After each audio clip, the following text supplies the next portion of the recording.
So MGTOW stands for men going their own way. Men going their own way simply means this. A group of men, and they have decided that they are going to opt out of the system, opt out of the game, and go their own direction, and ignore this entire societal construct. For most of them, getting rid of women, not accepting the institutes of marriage or cohabitation, basically just rejecting women in general, and going out and making their own way, working on personal development, working on themselves, working on being a man and doing what they want in life, because they feel like life is not fair, that the game board is not fair, it's set up unfairly against them.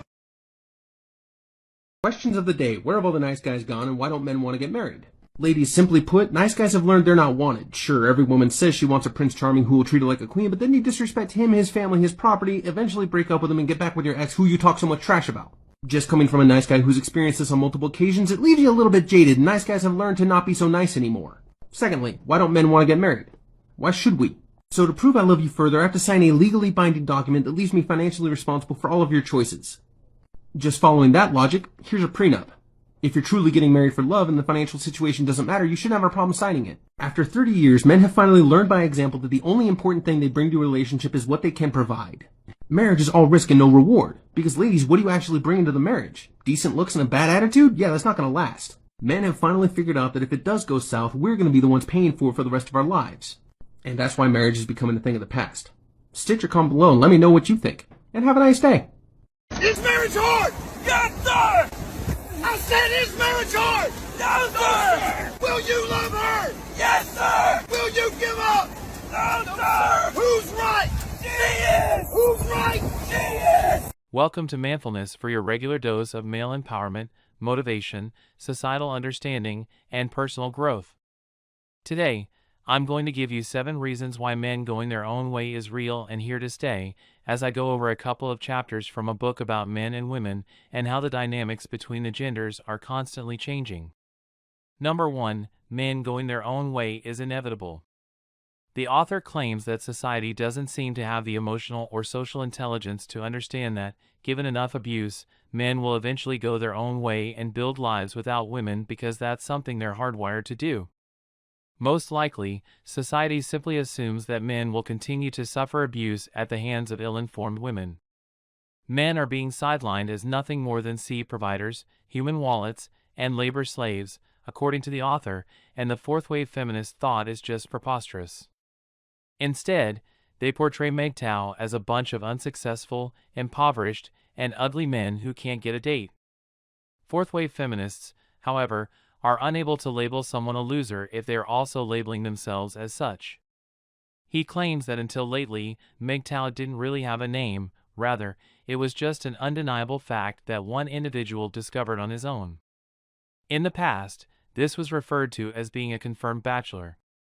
According to dictionary.com, a confirmed bachelor is someone who has no plans to get married at any point in the future. An unmarried man is said to be a confirmed bachelor. Additionally, it has been employed as a neutral word for a man. Many members of the MGTOW group are accustomed to hearing the label G when they refuse to date or get married. It's widespread and no longer effective to use language that shames people in this way. Number 2, men are always going to prioritize survival and well-being. He continues by stating that in accordance with Charles Darwin's theory of evolution, an organism must place survival before reproduction.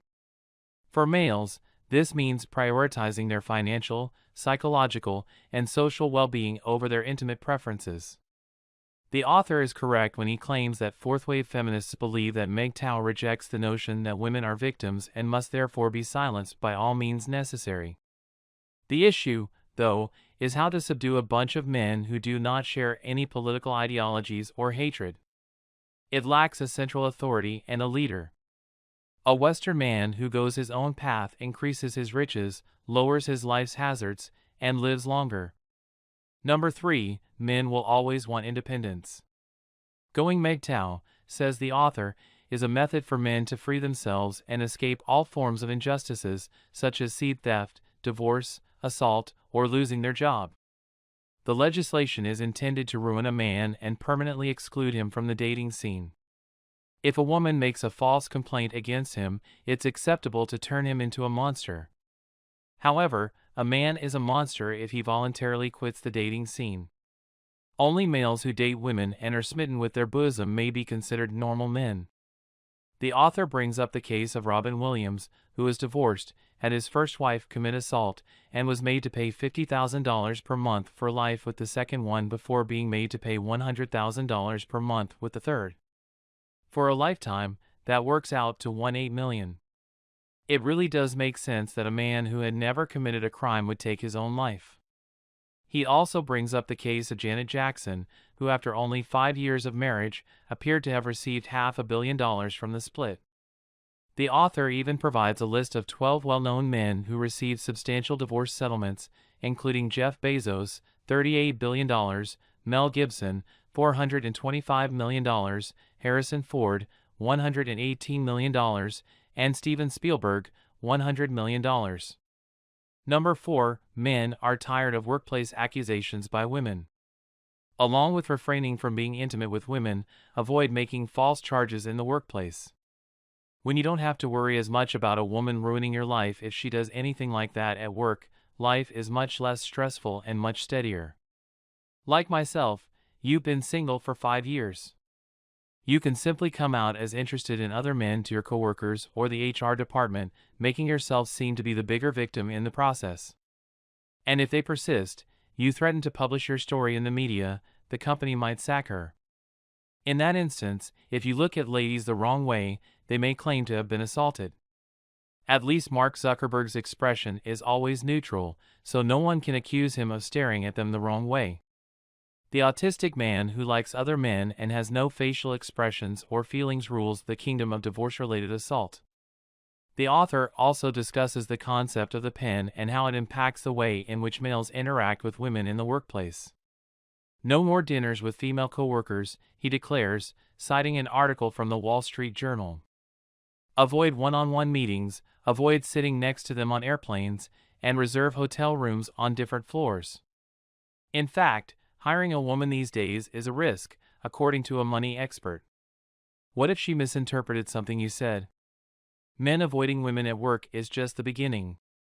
If they can, men in Scandinavian nations almost fully ignore women and pursue challenging, dangerous jobs that attract few female followers. Why do you think politics is becoming crazier than ever and is on the verge of becoming a career dominated by women? In mixed environments, women may excel because they can learn from men. However, women are always competing with one another for control in the ones where women predominate. That is how things ought to be. Do you really blame guys for choosing to follow the crowd in that case? An independent man doesn't despise women. He merely detests the game. Number 5. Men are hardwired to be protectors. This cannot be reversed. The author stresses once more that MGTOW is just a more contemporary version of an old game. Men are designed from birth to protect and provide for women. However, when women accuse us as males who go our own way of being misogynists, they are actually projecting and claiming that we despise them before we realize that it is they who do. That or they are simply too illiterate to understand that men and women are fundamentally different from one another and that we don't typically harbor the same absurd grievances and sentiments. Women, however, don't fear males. Most men, they are aware, will protect them from evil guys. They are aware that even after being attacked and called names, most men will still give up their resources and help them. The author also holds the belief that a man has more to lose the more successful he is.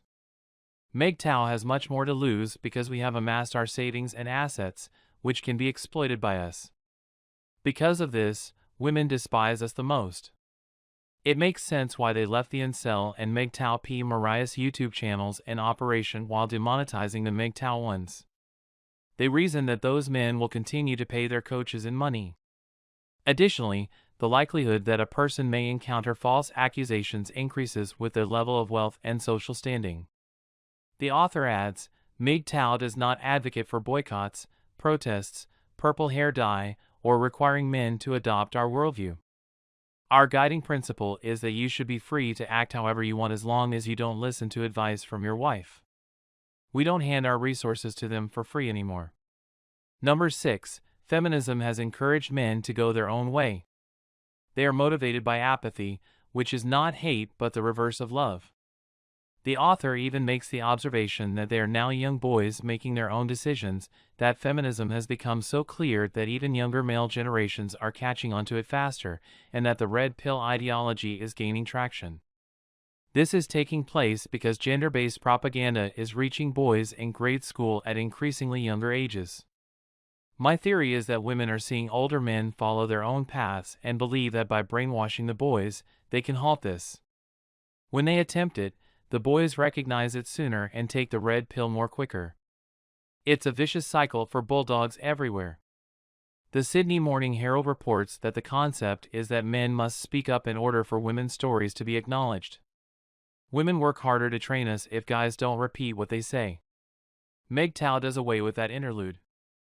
The left thinks boys are stupid, but they're not. In fact, they're rebelling more rapidly than ever. As a result of conditioning, there will be an increase in MGTOW men, but there will also be an increase in incel black pill men. That's a dangerous and bigoted combination. If someone shoots up a yoga class or anything, they shouldn't expect MGTOW guys to save them. Where have all the good men gone is a topic that is covered in great detail in this community. Gold diggers are another topic that receives a lot of attention in men's rights circles. Number 7. Women can't take the role of men, whatever they may believe. Women want males to play both the male and female roles, but they're increasingly filling neither, according to one of the author's most insightful observations that totally rings true. They want a wealthy man who can cook and clean, but he can also be a mechanic or a builder who is also an artist, a powerful leader but also a submissive follower, and he doesn't necessarily require her on an emotional level. He has to be family-oriented but career-focused. The list of contradictions is endless. This, in my opinion, is one of the most original remarks on men I've heard in a while. And I've known men who attempted to live by these rules yet had spoiled, gold-digging wives who always took them for granted. They were Eastern European women. With women in the East already evolving in that way, what hope is there for meeting a good woman in the West? He also emphasizes the idea that once you've been given the red pill on female nature, you can't turn back into a waddling feminist with a bulging belly.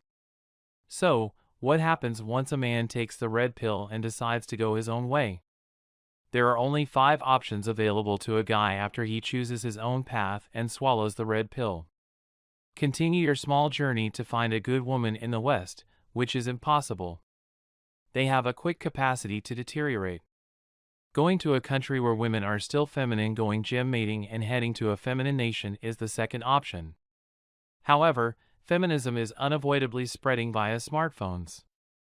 Third, start liking other men romantically. However, even such guys have admitted to me that it's nearly impossible to find intimacy with a male partner these days when it's so simple to get it via Grindr. 4.